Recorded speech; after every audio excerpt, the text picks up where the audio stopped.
Over the past 15 days, we destroyed 7 command and control centers, eliminated 3 satellite communication systems, and targeted 6 radars belonging to Patriot air defense systems. Patriot systems are in fact among the best American defense systems.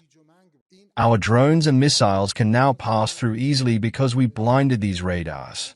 We destroyed 3 air and maritime control and surveillance radars, 8 early warning and detection radar systems, 7 missile air defense radars, 3 EPS radar systems, 2 EPS-17 radars, 5 long-range radars, 2 defense radars, and 1 tactical radar complex. US and Iran are reportedly seeking a return to a ceasefire as Backchannel talks gather pace following weeks of fighting. Reports say Washington is pursuing renewed diplomacy while the conflict continues to strain military resources on both sides. Mediators are reportedly discussing a Hormuz compromise that could ease tensions and help restore maritime transit. The reported talks come as both sides weigh diplomatic options alongside continued military pressure. US and Iran reportedly sought a return to an interim ceasefire as indirect back-channel negotiations continued, AP reported. AP reported that mediators were discussing a compromise to restore commercial shipping through the Strait of Hormuz. According to AP, the proposal would allow Iran to oversee vessel transit while imposing fewer restrictions on maritime traffic. A regional official, speaking anonymously, said the discussions remained highly sensitive and had not been publicly acknowledged. The interim proposal reportedly aimed to reduce military tensions while keeping one of the world's busiest shipping routes operational. The same official described the current pause in US and Iranian strikes as an encouraging sign for diplomatic efforts. The temporary halt in hostilities reportedly gave mediators greater room to push negotiations aimed at preventing further escalation. AP reported that discussions over Hormuz shipping compromise were still ongoing, with no final agreement reached so far. Negotiators reportedly continued working to revive the ceasefire while trying to prevent another round of direct military confrontation. Meanwhile, an IRGC official publicly recounted what Iran claimed were US military losses suffered during the recent clashes. Our first strategic axis is to blind the enemy, disable its operational mind, destroy its surveillance capabilities, and eliminate its operational command capabilities, leaving it in a state of confusion and shock. This is our first axis, and in this framework, over the past 15 days, we destroyed 7 command and control centers, eliminated 3 satellite communication systems, and targeted 6 radars belonging to Patriot air defense systems. Patriot systems are in fact among the best American defense systems. Our drones and missiles can now pass through easily because we blinded these radars.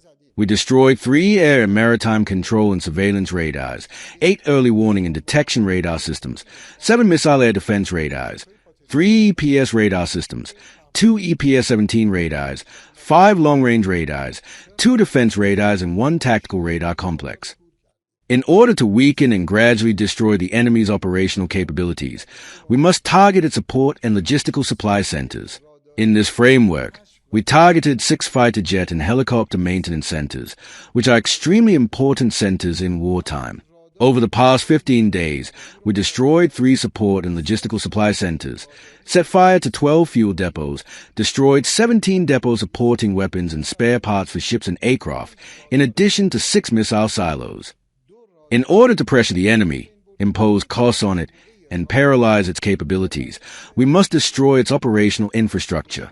In this context, we destroyed 6 hangars for MQ-9 drones, 6 other hangars and 1 shelter for preparing F-15 fighters, 1 shelter for drones containing 8 new unused aircraft, 2 command centers, 1 platform for refueling an aircraft carrier, and 1 hangar for P-8 electronic warfare aircraft. We destroyed 4 launch platforms for HIMARS missiles, 5 fighter hangars, and 4 Patriot air defense systems. We also destroyed 6 missile launch platforms, 1 fuel pumping station, 2 signal communication centers, 1 intelligence data center, and 1 artificial intelligence center. This center, located in Bahrain, was one of the centers that provided major support to American operations in the region, and we destroyed it completely. We destroyed the Shambud Warehouse Center, 1 fuel dock, 4 fighter shelters, and 6 takeoff and parking aprons. And we also completely destroyed the data processing center belonging to the American company Amazon. In the first wave, we destroyed most of the center, and in the following wave, we destroyed it completely. When we targeted the Amazon facility, we did not target just a building, but the largest American data processing center in the region. The United States established this center in 2019 with an investment of $9 billion. In which country? In Bahrain. And when we targeted it, we destroyed one of the enemy's most important capital assets for information processing, causing major disruption in the American power chain.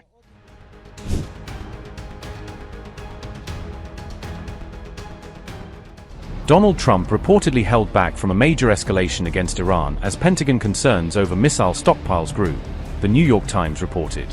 According to the New York Times, dwindling Patriot interceptor inventories became a major factor shaping White House deliberations on further military action. Chairman of the Joint Chiefs General Dan Kane reportedly warned that another large-scale war with Iran could strain U.S. air defense capabilities across the region.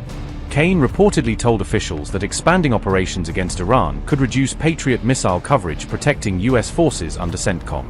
The reported concerns over air defense readiness ultimately became a key factor in President Trump's decision-making on possible further escalation. Meanwhile, U.S. Central Command said the American naval blockade against Iran remained fully enforced across the Strait of Hormuz. CENTCOM said U.S. forces redirected 12 commercial vessels that allegedly attempted to bypass the blockade on July 25.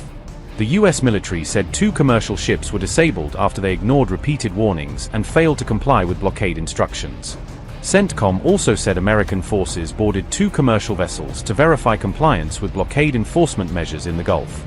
According to CENTCOM, a Comoros-flagged tanker was cleared after inspection, while another vessel was disabled for failing to comply. Statement by U.S. CENTCOM said, and I quote, "The U.S. naval blockade against Iran remains in full effect. As of July 25, CENTCOM has redirected 12 commercial vessels trying to run the blockade, disabled 2 that didn't comply, and boarded 2 to ensure total compliance." Earlier today, U.S. forces completed a verification boarding aboard Comoros-flagged MT Charmana in the Arabian Sea, and the tanker is now continuing its journey. CENTCOM forces disabled Mozambique-flagged MT Levine in the Gulf of Oman, July 24, after the crew attempted to violate the blockade multiple times and ignored repeated warnings. The ship is no longer transiting to Iran. Unquote.